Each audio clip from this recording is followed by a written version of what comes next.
We're traveling Old Highway 80 across the entire state of Texas, over 800 miles. Although the active portion of the highway ends in Dallas, you can still follow the old highway and discover lost history all along the way. In some cases, the road itself becomes the lost history. Join us for our third and final installment of Expedition 80. Texas is full of lost history, from lost cemeteries to abandoned buildings, from the infamous to the obscure. Not many people know this building's out here. Hitch a ride and travel across the Lone Star State, looking for hints of Texas' colorful past. This is the Alamo compound. Our lost history. This is Expedition Texas, and we're gonna find it.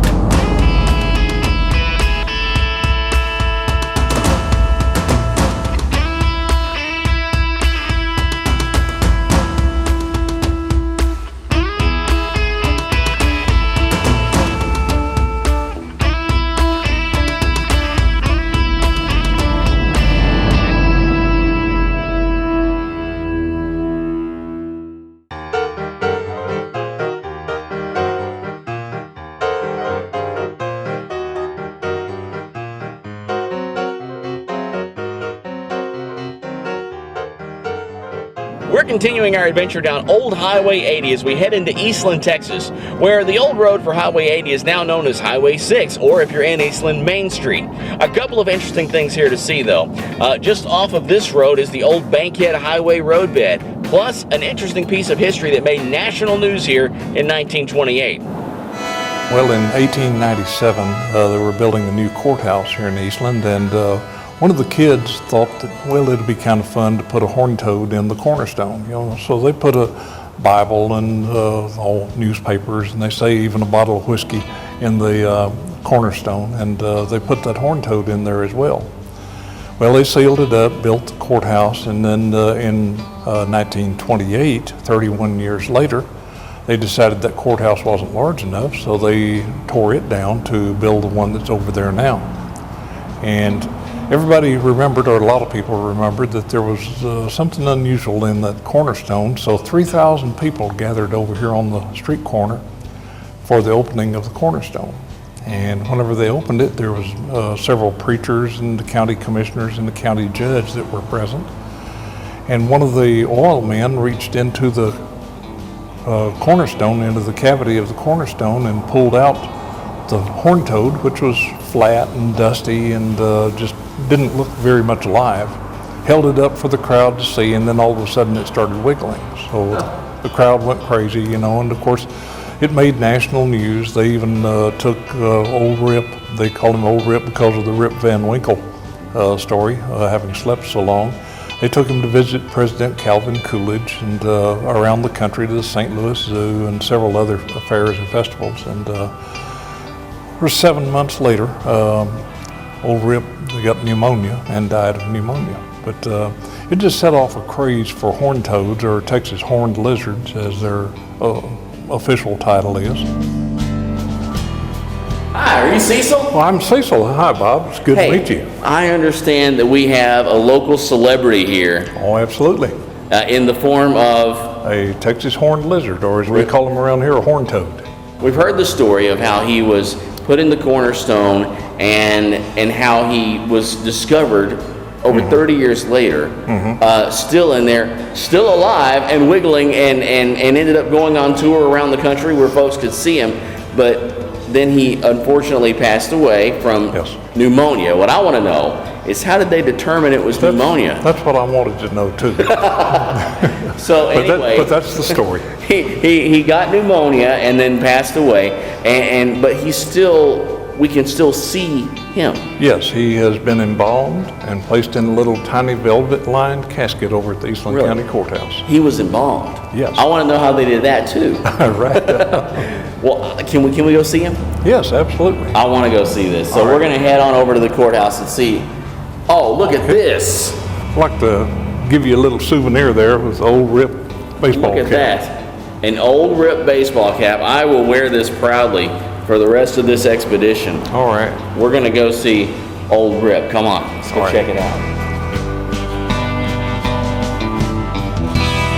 Now this was Highway 80, but over a block away you said was the Bankhead Highway. What's the difference in those two? Well, the Bankhead Highway, you know, was a coast-to-coast, or from Washington, D.C. to San Diego. It was the first transcontinental highway, and it turned up here on the other side of the courthouse, went over one block, and then continued on west out to San Diego.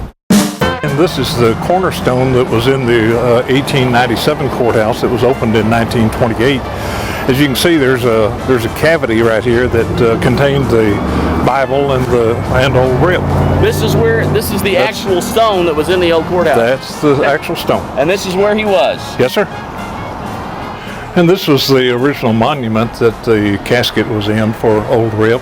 It was made by the Eastland Monument Company, and of course you can see it has engraved Old Rip on it. The cutout area was where the casket sat originally. Really? And, this was just a little casket space here. Yes, sir. Yes, sir. And then they decided to move the casket inside the courthouse, and that's what is before us. He's right here. Yes, sir. Wow. Hi, Old Rip. So now I understand there's some kind of a story about Governor Connolly holding Old Rip. What's the story with that? Well, Governor Connolly was campaigning for office, and he made a stop in Eastland, and of course that involved seeing Old Rip. Of course. And of course he wanted to hold Old Rip, so he pulled him up by the hind leg, and unfortunately it broke off. Now, if you'll notice in the casket there, you'll notice that the left rear leg is missing. It is gone, yeah, yes, the bottom half of it. Yes, sir. So that was the, I wasn't here, so I don't know if that's exactly what happened, but that's the way the story is told around here. Really? And yes, so that leg is gone because of former Texas Governor Connolly. That is my understanding. This is so cool, and this is just one of many interesting little stories you'll find along the old Highway 80, and now at this point where it joins up with the old Bankhead Highway here in Eastland. Thank you so much for showing us around. Thank you. Nice to meet you, Old Rip. We're traveling down Highway 80, exploring lost history along what in this area is also known as the Bankhead Highway. In Abilene, Texas, if you follow the road labeled as Interstate 20 Business Route, you'll be on a later alignment of the highway. But if you know where to look, you'll find a much earlier alignment of Highway 80 obscured by a railroad bed way off the beaten path.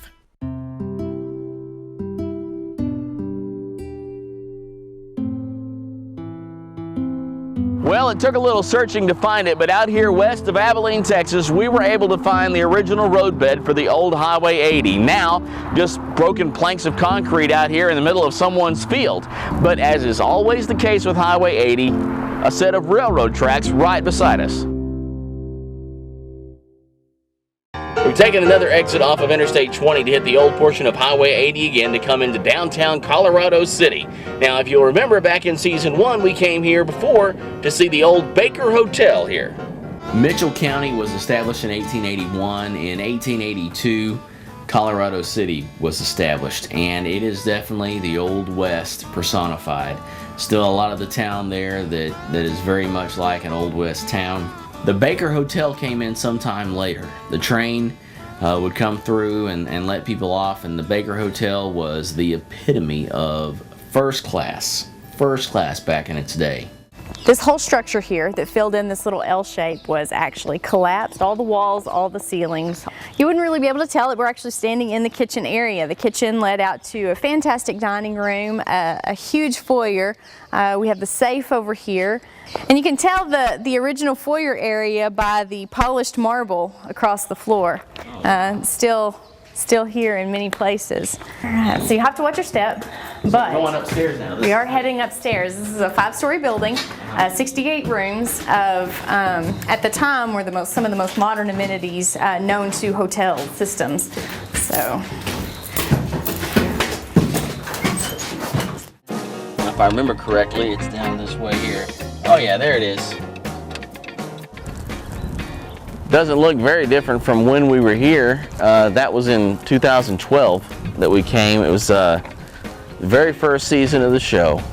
One of our very first expeditions when we started hitting the road, and didn't even realize at the time that this road out here was Highway 80.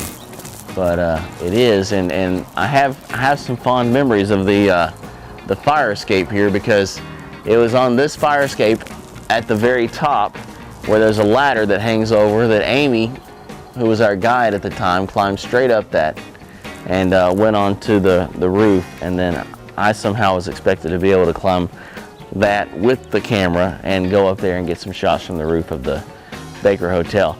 That was the ladder. We never got a wide shot of that when we were here before. We just had the shot from out the window.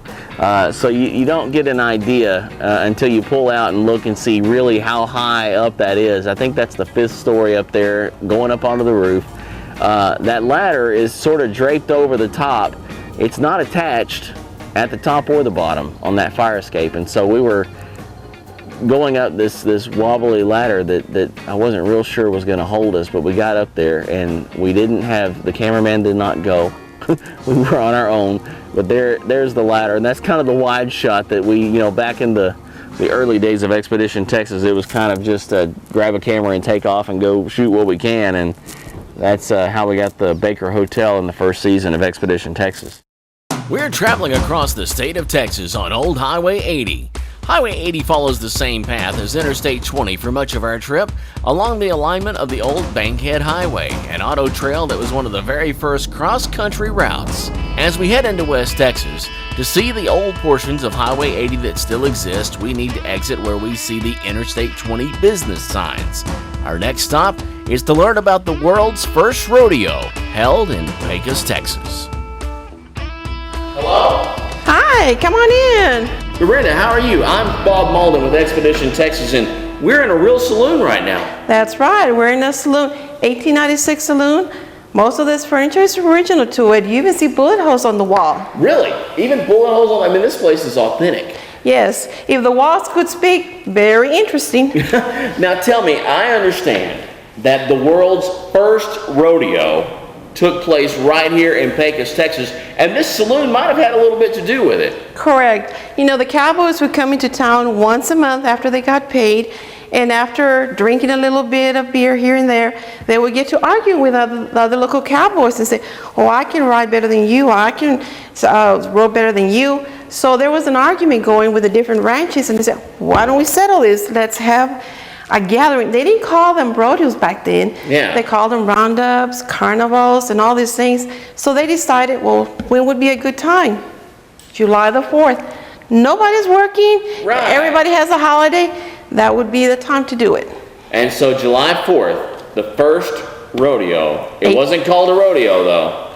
A roundup, a gathering, Yeah. a carnival, yes. So when did the word rodeo come into play? Probably about 30, 40 years after that. And it's a Spanish word meaning roundup, which basically is, and either you say rodeo or rodeo in Spanish. You not only can show us where the conversation took place that got it started, which is where we are right now, but you can also show us where that first roundup took place. Yes, the first rodeo took place within walking distance of here. So yes, I can show you that.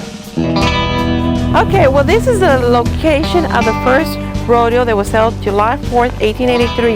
Dorinda, this is a parking lot. I know, but imagine in 1883, this parking lot was not here, it was just dirt. And this building behind us was a courthouse, which it is right now, but the old courthouse was back here, and this is where they held the first rodeo. Now this building was not there also, so all this area, they had wagons circling around to make a makeshift arena, and this is where the rodeo was held. So probably if you dig far enough, you can find some cowboy fingers down there and some tooth, because this is where it was held for many years.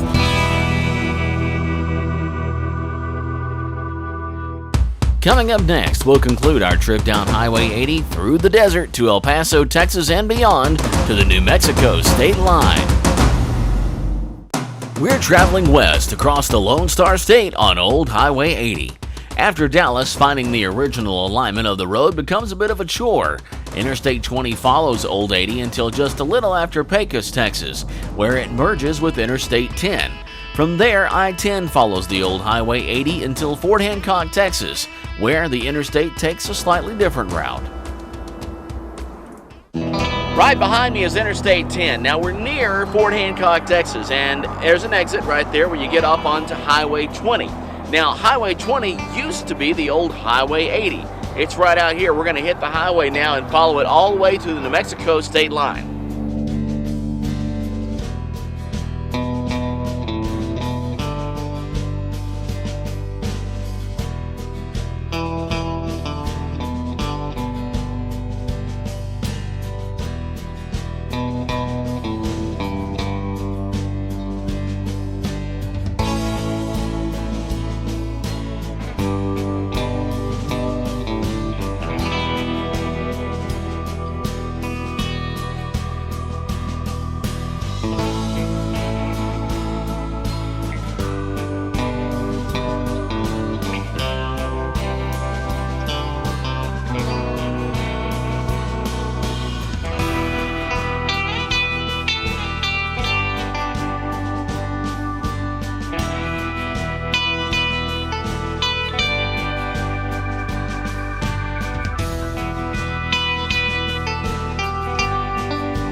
So we made it through El Paso now on Old Highway 80, which of course becomes once again Highway 20 as you're headed out toward New Mexico. We're nearly to the New Mexico state line. Just to our left we have railroad tracks, and just 100 yards or so beyond that, the Rio Grande River.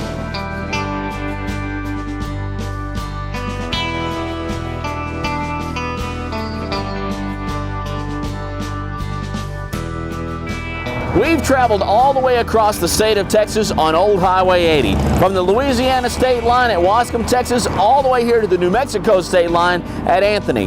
And now, there's nothing really to do but turn around and head back home. Thanks for coming along for the ride. We traveled over 830 miles following the original route of Highway 80 as much as possible. Some of the little towns that once dotted the map are nothing but memories now. Others are wide open for business and still bustling with activity. While the interstate highways may be faster, there's something to be said for taking the old road. Whether it's off the beaten path or right on Main Street, there's lost history all over Texas, and we're gonna find it.